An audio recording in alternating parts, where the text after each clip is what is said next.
अयोध्या के चक्रवर्ती सम्राट श्री राजा दशरथ जी महाराज के पास बहुत सुंदर प्रजा थी, जो दशरथ महाराज को पिता के समान सम्मान करती थी।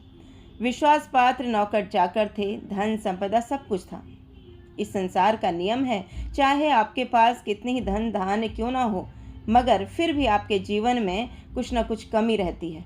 इस संसार में जिसके पास भोजन है उसे भूख नहीं है, जिसको भूख है उसके पास भोजन नहीं है।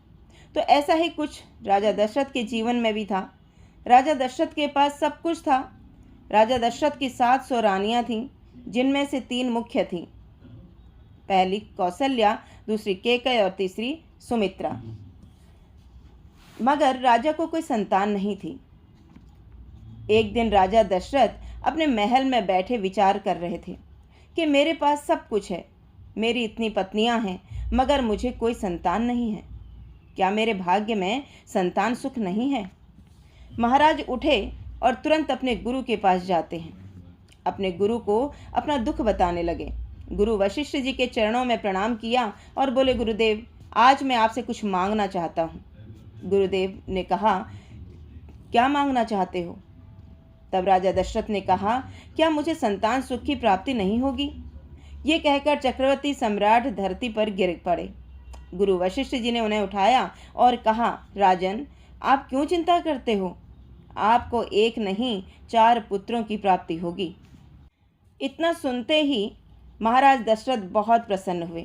वशिष्ठ जी ने कहा, तुम्हारे ये 4 पुत्र रघुकुल की पताका फहराएंगे, दुष्टों का विनाश करेंगे, धर्म की रक्षा करेंगे। आपके ये 4 पुत्र महान धनुर्धर होंगे। इन पुत्रों की प्राप्ति के लिए राजन आपको एक यज्ञ कराना होगा, जिसे पुत्रेष्टि यज्ञ कहते हैं।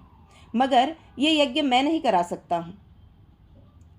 राजन, इस पुत्रेष्टि यज्ञ को कराने के लिए ऐसे ब्राह्मण की आवश्यकता है जिसने कभी दक्षिणा ना ली हो।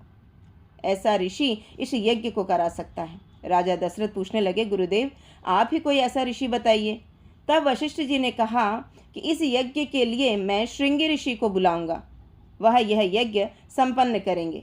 श्रृंगी ऋषि को बुलाया गया, यज्ञ में आहुतियाँ दी गईं। इस यज्ञ से प्रसन्न होकर अग्नि पुरुष प्रकट हुए और यज्ञ पुरुष ने राजा दशरथ को चरु प्रदान किया।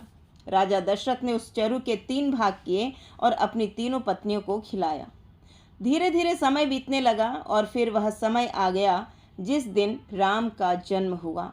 गोस्वामी जी लिखते हैं, 9वीं तिथि मधुमास पुनीता, शुक्ल पक्ष अभिजित हरिप्रीता, मध्य दिवस अति शीत न घामा, पावन काल लोक विश्रामा।